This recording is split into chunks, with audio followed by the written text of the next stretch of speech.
예, 시간 정지한 채 김도환 대전지검 검사장님 저기 나와주실래요? 예, 슬라이드 보여주실래요? 첫 페이지. 슬라이드 보여주셔요. 첫 페이지.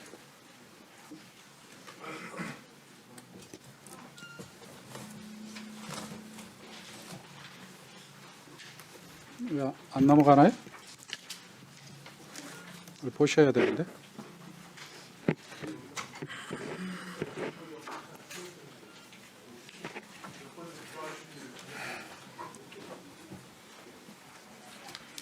첫 페이지 넘겨주세요. 예. 아니, 여기 말고 첫 페이지. 질의 순서가 왔다 갔다 하니까 한번 정리해 주세요. 질의 순서를.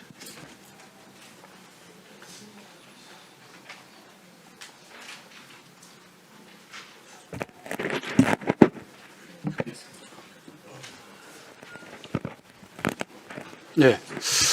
예, 저기 이 지금 보도 자료 보이죠? 예, 예, 대전지검에서 발표한 보도 자료 2024년 3월 14일 예, 국가통계 조작 사건 수사 결과 정책 실패를 감추기 위해 국민의 삶과 직결된 국가통계를 조직적으로 조작 왜곡했다. 대전지검에서 발표했잖아요. 예, 예. 그런데 다음 페이지 넘겨주실래요? 이게 2025년 7월 16일 첫 번째 재판에서 공소장을 변경을 합니다. 변동률 조작이 아니고 변동률 수정이다. 예. 맞나요? 예. 근데 정확히는 공소장 변경이 아니라 공소장 정정으로. 네, 뭐 정정이나 변경이나. 그러니까 조작이 아니다는 거잖아요. 그 경위를 좀 말씀드려도 되겠죠? 아니요. 그 앞에 보도자료 때 명백하게 조작이라고 얘기했잖아요. 뭐 이렇게 대대적으로 지금 홍보도 하고 그랬잖아요. 근데 이게 조작이 아니고 변동률 조작이 아니고 변동률 수정이라고 바꾼 거예요. 뭐라고 되어 있냐면은 제가 이거는 그냥 일부러 언론 걸 인용을 했는데 피고인들이 통계 업무 종사자들에게 부당한 영향력을 행사했다는 점이지 조작인지 아닌지 따지는 것은 무관하다. 이 재판에서 조작을 놓고 따지는 것은 무의미하다. 이렇게 이제 재판정에서 얘기를 하고 조작을 수정으로 공소장 변경을 합니다. 그죠? 내용은 그런 거잖아요. 예, 예. 네. 그래서 여기서 따지자 하는 거는 부당한 영향력을 행사했느냐 안 했느냐 그거잖아요. 그게 검사 측에서 주장했던 거잖아요. 세 번째 거 보여주세요. 그래서 핵심이 뭐냐면 대통령 비서실이 이 관여했느냐, 영향력을 행사했느냐의 문제인데 2025년 11월 12일 날 재판에서 또 어떤 일이 벌어지냐면은 검찰은 이 문서에 대해 가중치의 임의 적용, 통계 조작에 대해 대통령 비서실에 의한 것이라는 부분은 사실관계가 확정되지 않았고 감사원의 일방적인 주장일 수 있어서 삭제하겠다고 얘기했어요. 사실인가요? 예, 저렇게 공판 검사가 발언한 건 사실이고요. 그렇잖아요. 취지는 모든 증인에 대해서 그렇다는 것이 저렇게 하겠다, 삭제하겠다, 여하튼간에 삭제하겠다는 것이 아니라 그 당의 증인에 대해서 네. 저 부분 그 사건에 그 재판에서 얘기한 거잖아요. 그 사건의 증인한테 제시하는 네. 하는 과정에서 증인한테는 저 부분을 제시하지 않겠다라는 취지. 그러니까 예, 예, 예. 여하튼 대통령 비서실에 의한 것은 삭제하겠다라고 얘기하신 거죠. 그렇게 밝혔잖아요. 예, 저 부분은 증거에 해당되지 않기 때문에 의견에 그러니까 뭐냐면은 대대적으로 조작 사건이라고 수사 결과를 발표했는데 이런 변화들이 있는 거예요. 제가 뭐 이게 전체다 아니다라는 걸 지금 제가 이게 재판 과정이니까. 근데 여튼 조작을 수정으로 변경을 했고, 그 다음에 대통령 비서실에 의한 것이 이거는 감사원의 일방적인 주장일 수 있다. 일부에 대해서 그런 걸 인정을 한 거잖아요. 그죠? 그런 취지는 아닙니다. 네. 이 정도 되면은 제가 볼 때는 검찰의 정당성이 상당히 무너진 거 아니에요? 아닙니다. 지금 객관적인 입장에서 공소유지를 하는 공판 검사의 입장에서는 통상적인 부분이고요. 그 조작이라는 단어는 구성 요건에도 포함되어 있지 않는 단어로 좀 평가적인 개념이고 그래서 아니, 보도 자료를 그렇게 발표를 했었잖아요. 그 보도 자료는 그것 때문에 이 사건에 대한 국민들의 인식이 얼마나 왜곡될 수 있는 그걸 판단을 안 해보셨어요? 그렇게 보도 자료가 이미 나가 있는 건데. 근데 제가 이걸 보면서 느낀 게 뭐냐면은 검찰이 이 아주 동일한 패턴으로 윤석열 정부에서 이루어지는 게 뭐냐면은 감사원의 표적 강압 감사가 있고 그다음에 그걸 받아서 정치검찰이 조작 기소로 가고 이런 것이 이 방식이 계속 반복돼 왔어요. 이게 윤석열 정부에서 정치검찰의 행태였어요. 그래서 결국은 뭐냐면 아까 우리 이제 그 의원님도 말씀하셨지만은 스토리는 감사원이 짜고 결국 공소장은 검찰이 작성하는 이런 형태가 벌어진 거예요. 그래서 제가 감사원이 이걸 어떻게 감사를 했는지 한번 봤더니 감사원 운영세준 TF 발표 자료입니다. 이거는 일반적으로 평균적인 감사 기간이 252일인데 지금 이 건은 932일이 걸렸어요. 3.7배의 기간이 걸렸어요. 이거는 되게 이례적인 거라고 봐야 되겠죠? 그런 거고, 그 다음에 또 어떤 게 있었냐면은 다음 거 보여주세요. 청와대와 관련해서 행정관들이 변동률 조작에 정책실장에 전혀 관여된 게 없는데 두 사람을 이 변동률 조작과 관련해서 수사 요청이 이루어졌어요. 이거는 이 나중에 감사원 운영세준 TF에서 나오는 발언들입니다. 제가 인용한 거는. 그다음에 감사원의 표적 강압 감사와 관련해서 아까 인용됐습니다만 육아휴직 중이던 여직원을 오전 9시에 34분에 데려와 가지고 다음 날 새벽 6시 9분까지 감사를 하게 됩니다. 검사장 잠깐만요. 정지해 주시고요. 들어가시고 우리 감사원 사무총장님. 예, 사무총장입니다. 예. 그리고 어머니를 위해 어떻게 하는 것이 맞는지 잘 생각해봐라. 통계 업무가 날아가면은 구조조정을 당할 수가 있다. 뭐 이런 식의 협박성 용어를 통해 가지고 강압적인 감사를 한 게 마찬가지로 감사원 운영세준 TF에 나오는 보고 내용이죠. 예, 그렇습니다. 사실이죠. 예, 그다음에 감사원이 짜깁기 카톡을 전골해서 예를 들면은 경제수석 이호성의 발언을 에 의하면은 이 쟁점이 됐던 게 주간 이 고용 동향이라는 이 통계였는데 이것을 경제수석은 계속 유지해야 된다고 주장하는 건데 이거를 마치 이 통계를 없애야 되는 것처럼 이렇게 이제 왜곡해 가지고 청와대 정책실장들을 기소를 합니다. 그래서 제 결론은 뭐냐면은 지금 이 감사원의 조사 결과도 그렇고 지금의 아까 검사의 그 공소장 변경 이런 과정을 봤을 때 이 내용이 철저하게 좀 조사될 필요가 있다라는 저는 판단이고요. 그래서 감사원은 감사원의 타이거파라는 게 있다면서요. 그 감사원 타이거파에서 이런 이 강압적인 조사들이 이루어진 거는 확인이 된 거잖아요. 아까 그 보고했듯이.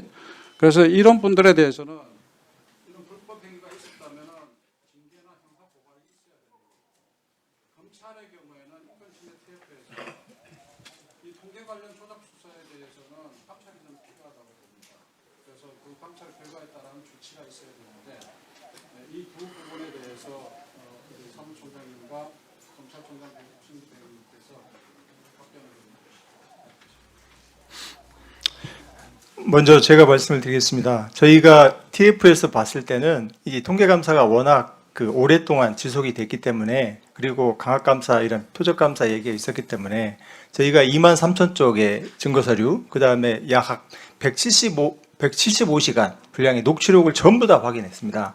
그걸 5명이 약 2달 반 동안 확인한 결과가 저기 나와 있는 거고요. 저런 자료들이 나왔습니다만은 그러면 아까 이제 예를 들면 육아휴직인 직원을 아침 9시부터 그 다음 2일 새벽 6시까지 그 조사를 했습니다만은 당사자의 동의를 전부 다 받았습니다. 우리가 6시 넘으면 이제 시간의 조사 동의를 받고 9시 넘으면 또 계속 조사 동의를 받고 밤 12시가 넘으면 심야 조사 요청서 동의를 또 받습니다. 그래서 3차례 동의를 다 받은 상태이기 때문에 이 규정상으로는 어긴 게 없습니다. 다만 외견상으로 볼 때는 이게 강압감사가 보여진다. 어머니 얘기도 마찬가지입니다. 어머니 얘기도 우리 감사관이 먼저 제기한 게 아니고 피감자가 먼저 우리 어머니 얘기를 꺼냈다는 겁니다. 그래서 나중에 본인이 우리 감사자가 어머니 생각해서 답변 잘해 이게 아니고 본인이 가져온 의견서에 첨부된 내용에 감사관님이 말씀하신 어머니를 말씀하셔서 여러 가지 생각이 들었다 이런 내용이 본인이 가져온 의견서에 첨부되어 있다는 내용인데 되도록이면 우리가 그런 부분들은 좀 조심하자 그런 차원에서 정말 낱낱이 저에게 해놓은 것이고요.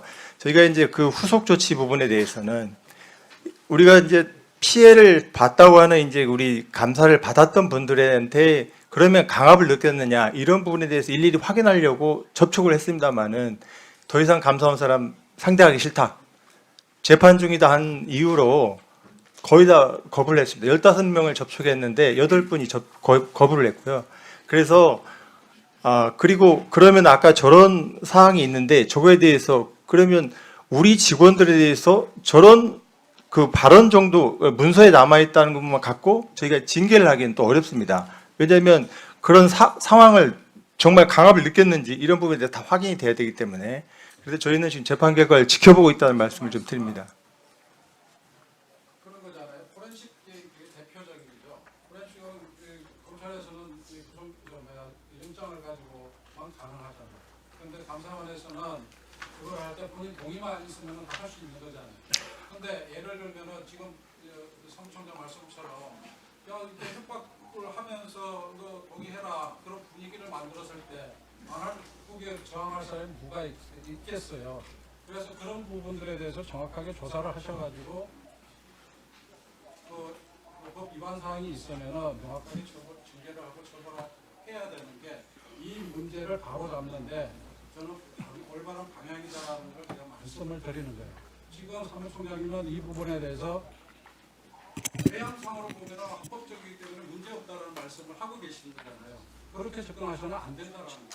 예. 조사하는 사람은 반드시 그런 법적인 문제를 따지면서 스스로 예. 자기 방어 권리를 만들어가는 게 일반적인 행태죠.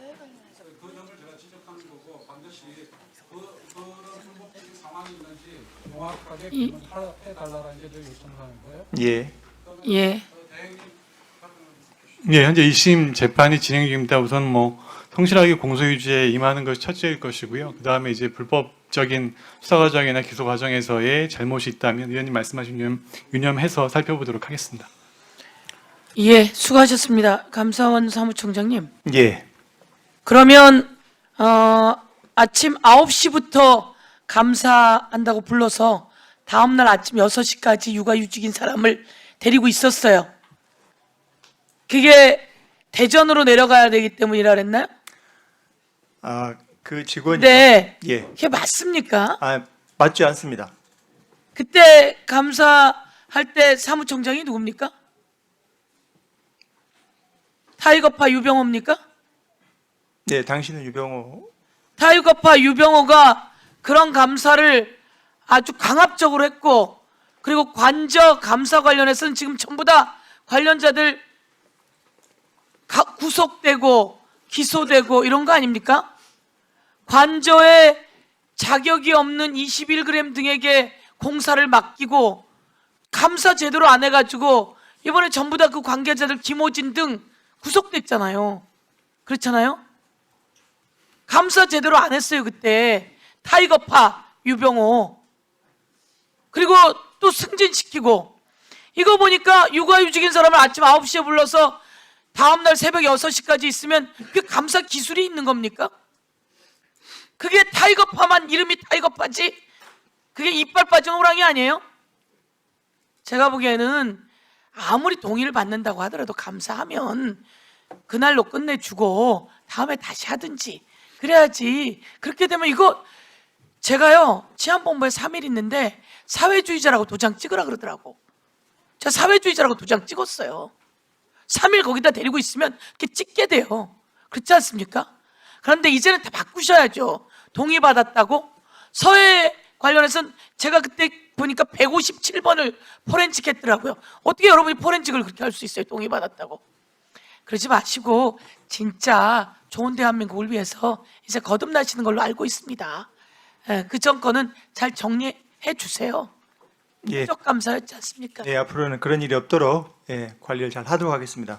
예, 다음은 더불어민주당의 차규근